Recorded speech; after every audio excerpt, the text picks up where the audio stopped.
आणि मग जिथं जिथं संघाचा विचार होता तिथं तिथं शिवसेना नैसर्गिकरित्या रुजली सभापती महोदय.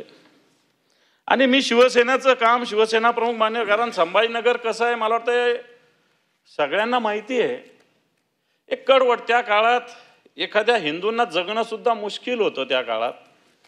आणि मग त्या काळात शिवसेना प्रमुखाच्या विचाराने आम्ही संघटनेचं काम केलं. निश्चित अनेक केसेस झाल्या माझ्यावर, 2-3दा तडीपारीच्या ऑर्डर निघाल्या, पण गृहमंत्री चांगले होते. आताचे गृहमंत्री जसे होते तसे, त्यामुळे फार काही मला बाहेर जावं लागलं नाही. त्यास मग RR पाटील होते वगैरे वगैरे होते.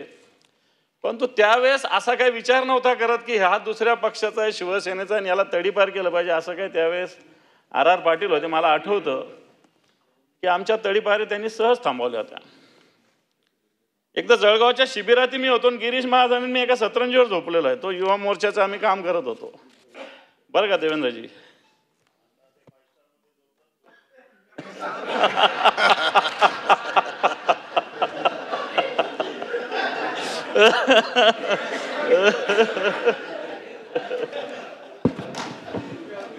सभापती महोदय,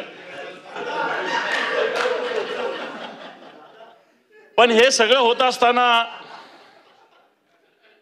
मला एक प्रसंग सांगावा लागेल सभापती महोदय. माननीय शिवसेना प्रमुखांकडे एकदा इसवी सन 2000 साली आम्हाला बोलवलं होतं, म्हणजे 25 वर्षापूर्वी. आणि आमच्या शहराचा काही शहर प्रमुख ठरवायचा होता. आणि त्यावेळेस शिवसेना प्रमुख मुलाखत घेऊन अशा पद्धतीने नियुक्ती करायचे. माझी 2004ला जिल्हा प्रमुख त्यांनी मुलाखत घेऊनच नियुक्ती केलेली आहे. पण 2000चा प्रसंग मला आठवतो. आमच्या शहरातले 2 जणांना शिवसेना प्रमुखांनी बोलवलं होतं शहर प्रमुख करण्यासाठी. आणि त्यावेळेस थोडंसं आमच्या इथं राजकीय वातावरण खैरे साहेब, रावते साहेब असं चालू होतं.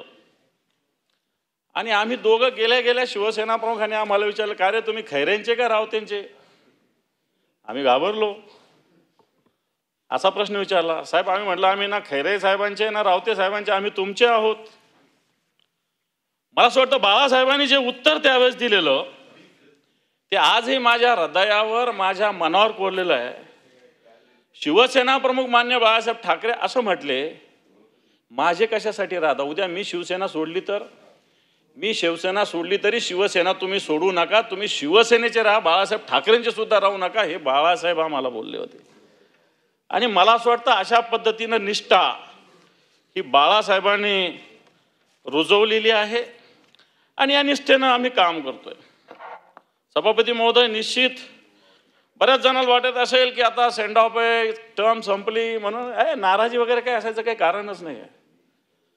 कारण पहिल्या वेळेस मी निवडून येऊन आम्ही कधी विचार केला होता की अशा खुर्चीवर आम्हाला बसायला भेटणार आहे? आम्ही त्या हिंदुत्वाच्या विचारानं प्रेरित होऊन काम करणारे शिवसैनिक सगळे त्यावेळेस सगळ्या गोष्टी कराव्या लागल्या. पोलिसाशी संघर्ष करावा लागला, गुंडांशी 2 हात करावे लागले, दंगलीमध्ये भाग घ्यावा लागला आणि या सगळ्या गोष्टी त्या काळात झालेल्या.